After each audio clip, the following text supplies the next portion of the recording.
penasaran gitu ya, kayak sekarang ini mungkin ada dari para pemirsa pun juga yang bertani juga gitu ya. Sebenarnya masalah yang paling besar yang mereka hadapi itu pernah nggak dihadapi oleh Agis sendiri? Misalnya mungkin ada orang yang berusaha kayak tengkulak lah gitu datang atau mungkin masalah-masalah ini dan maksudnya dan lu sendiri gitu gue terlalu pinter untuk ini, untuk lu tipu kayak gitu. Nah jadi hati-hatinya untuk sama apa dan bagaimana cara menanggulanginya gitu. Kalau menurut Agis sih ada dua tantangan petani peternak di Indonesia. Yang pertama terkait tentang pasar atau pemasaran, yang kedua adalah tentang modal, begitu kan. Ini menjadi tantangan banyak petani peternak. Nah, kalau pemasaran, kalau Agis memakai strategi ketika mau panen itu 1 bulan itu kita udah buka pre-order. Jadi sebelum panen sudah kita tawarkan, baik melalui tadi media sosial, Instagram, Facebook, WhatsApp dan segala macam, sehingga kemudian banyak yang orang sudah pesan, sehingga pas panen kemudian kita jual. Jadi kita tidak kemudian panen bingung mau dijual kemana, tapi kita sudah tahu setelah panen dan pasarnya. Nah itulah salah satu strategi untuk kemudian banyak petani seperti itulah begitu kan. Nah kemudian terkait modal, terkait modal ini sebenarnya banyak sangat peluangnya begitu kan. Dengan munculnya startup fintech begitu kan, memberikan banyak modal untuk para petani dan peternak begitu kan. Dan saya juga juga banyak dibantu gitu kan terkait modalnya dari fintech begitu kan, sampai ratusan juta begitu. Nah tinggal bagaimana memang bagaimana kemudian memastikan usaha itu menghasilkan begitu kan. Nah ketika usaha itu menghasilkan, kemudian juga bisa mendatangkan profit, itu banyak modal yang pemilik modal yang ingin berinvestasi begitu kan. Dan kalau yang kita lakukan adalah dengan sistem bagi hasil begitu kan. Jadi ketika kita mau membuka satu, kemudian kita tawarkan siapa yang menginginkan begitu kan, dan tidak harus kemudian satu orang investasi 100 juta begitu kan. Bisa jadi misalkan satu bisnis itu 100 juta itu banyak orang begitu kan. Satu kelompok misalkan ada 20, jadi tinggal berapa kemudian dikumpulkan, kemudian kita realisasikan bisnisnya. Jadi itu juga pola yang efektif untuk mengatasi permodalan di petani dan peternak, dan itu kita pakai gitu kan. Salah satunya untuk modal, bisnis model, udah dikasih tahu semuanya. Apalagi yang perlu menurut Agis semua orang atau semua petani atau calon petani harus ketahui? Hampir sebagian besar kelompok tani gitu, anggotanya itu ketika memang jadi satu kelompok itu semuanya produksi gitu kan.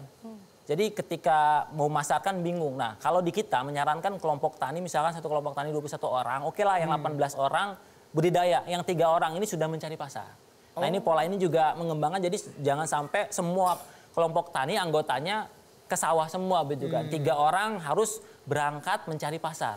Pasarnya melalui ya di pasar atau di perumahan ataupun yang memang potensial begitu. Nah ini yang kita pakai juga terkait pemasaran offline-nya. Kalau online-nya kita optimalkan media sosial, dan ini cukup efektif gitu kan. Apalagi kemudian kita branding bahwa ini adalah produk petani atau produk kelompok tani, dan ini menjadikan orang juga wah iya gitu kan. Saya membeli ini juga ada rasa sosialnya, dan itu cukup efektif untuk kemudian memasarkan produk petani diterima sama konsumen masyarakat.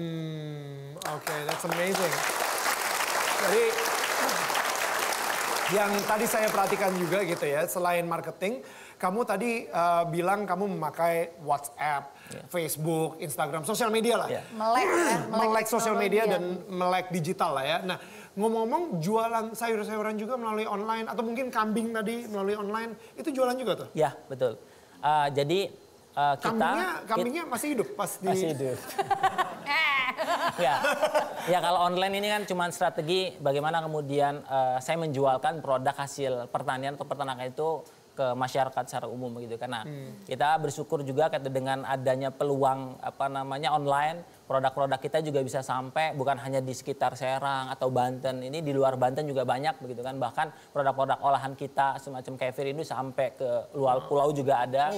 Jadi ini sebenarnya peluang. Nah, makanya salah satu tujuan saya membuat Agropreneur Center, bagaimana kemudian para petani peternak itu juga mempunyai mindset baru terkait bertani dan berternak begitu, yang menguntungkan, yang profitable, yang mampu memberikan kesejahteraan, dan yang paling penting adalah mampu mencukupi kebutuhan masyarakat terkait tentang pangan. Nah karena ya kita kita tidak bisa mengandalkan petani peternak yang ada yang dari tahun ke tahun semakin menurun begitu kan jumlah orang yang mau bertani segala macam. Jadi kita harus mampu mengajak para pemuda untuk kemudian turun menjadi petani peternak karena tadi anak muda ini sebenarnya potensinya luar biasa begitu. Apalagi mereka kan sangat sangat kental dengan yang namanya digital gitu kan. Jadi ada satu kelebihan ketika mereka terjun menjadi petani peternak. Minimal ketika mereka mau memasarkan melalui online, mereka sudah punya ilmunya gitu. Karena mereka punya Facebook, punya Instagram, WhatsApp dan segala macamnya. Jadi ini menurut saya peluang banget nih untuk anak-anak muda untuk menjadi petani peternak dan saya kira dengan kesempatan ini bisalah mungkin 2 sampai 3 tahun bertani beternak bisa sejahtera. Yes. Tantangan kamu terbesar saat ini apa? Bagaimana kemudian mampu menciptakan banyak petani peternak muda yang keren. Kenapa? Karena dari hari ke hari permintaan kebutuhan akan bahan pangan ini besar sekali begitu kan. Sedangkan orang yang mau jadi petani peternak itu dari tahun ke tahun menurun begitu kan. Otomatis mau nggak mau gitu kan saya harus banyak mendorong untuk menciptakan banyak petani peternak yang mau untuk kemudian produksi. Karena apa? Dari tahun ke tahun jumlah manusia semakin banyak, otomatis kebutuhannya juga semakin banyak begitu kan. Jadi ini tantangan saya, challenge bagi saya bagaimana kemudian saya bisa berbagi kepada anak-anak muda untuk kemudian mau turun tangan jadi petani peternak membantu untuk menyediakan pangan terbaik untuk masyarakat. Wow, yes. Kita bikin iklannya. Oh iya? Hey kamu, Hai. ayo dong kamu menjadi hashtag petaren. Karena menjadi petani itu keren. Lu janjian dong kalau mau bikin iklan. Itu kan spontanitas yang keren. Wow, keren. Wow. Oke, enggak, tapi mungkin nggak tahu nih ya, mungkin bisa nggak bikin sebuah camp untuk anak-anak milenial yang emang udah kebiasa di kehidupan urban gitu ya, sehingga orang tua yang ngerasa nih anak nih perlu disiplin nih. Udah, gua akan kirim mereka. Ini anak harus nyobain susah nih. Nah, gua akan kirim mereka ke sebuah camp yang mungkin camp ini akan membuat mereka ada sebuah experience atau pengalaman atau untuk menjadi petani selama let's say 2 minggu lah kayak gitu. Untuk merasakan banget aja gitu. Itu bisa dilakukan nggak kira-kira? Sudah, itu masuk ke agenda Agropreneur Center begitu kan. Banyak anak-anak muda kemudian sebenarnya efek media juga cukup lumayan ya pasca kemudian di Kick Andy begitu banyak anak-anak muda dari seluruh Indonesia kemudian percaya diri begitu kan. Artinya apa? Karena mungkin banyak orang yang pengen jadi petani peternak tadi problemnya mungkin sama kayak saya. Mungkin orang tuanya tidak sepakat dan setuju. Kemudian karena tidak menjanjikan segala macam, tapi dengan ditayangkan saya bersyukur gitu banyak kemudian ini menjadi inspirasi loh. Itu juga bisa gitu kan. Akhirnya semua anak-anak muda ya apa yang kemudian menjadi ketakutannya itu bisa diminimalisir sehingga mereka yakin kemudian memilih mutus untuk pulang kampung ke desa jadi petani dan peternak. Ini mungkin yang menarik nih. Sebenarnya ya, kalau misalnya jadi petani saat ini, kira-kira bisa dapat duit berapa sih? Tergantung. Ini mungkin lebih menarik daripada... Itu tuh ketawa tapi gini, mau tahu dong. Siapa tahu, ya kita pengen tahu. Sebenarnya semaksimal-maksimalnya potensialnya itu mereka akan dapat berapa duit gitu misalnya? Variatif, petani peternak muda yang saya kenal begitu ada yang 1 bulan itu bisa sampai 60 juta, 100 juta, bahkan miliaran begitu. Sebentar. Belum terdengar, karena lagi tepuk tangan. Sampai berapa? Ya miliaran bisa 1 bulan begitu.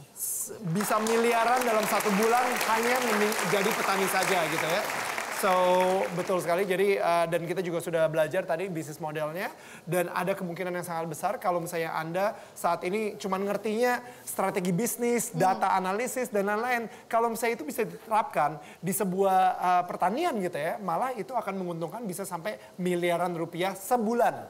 Ya, oke. 10 tahun dari sekarang, Agis akan? Ya minimal punya banyak petani peternak muda, mampu melahirkan petani peternak muda minimal 1.000. 1.000 orang yang minimal sukses. Minimal 1.000, yes. Ya. Amin, kita doakan. Ini sih setelah nonton Kick Andy yang sekarang langsung. Apalagi hostnya kita berdua, ya langsung. Ini banyak yang muda-muda sekarang langsung gitu. Siapa? Om Andi. Siap-siap saja Agis. Oke, baiklah kalau begitu Agis terima kasih banyak udah menginspirasikan kita semua di sini di Kick Andy. Thank you so much. Dan setelah ini kita akan ngobrol lebih banyak lagi dengan beberapa finalis Young Heroes yang akan juga menginspirasikan kita semua. Tetap di Kick Andy. Terima kasih Agis. misalnya saya nikah gitu, nanti calon suami saya datang isi seserahannya dalam keranjang ini untuk acara adat. Oh gitu. Tapi unfortunately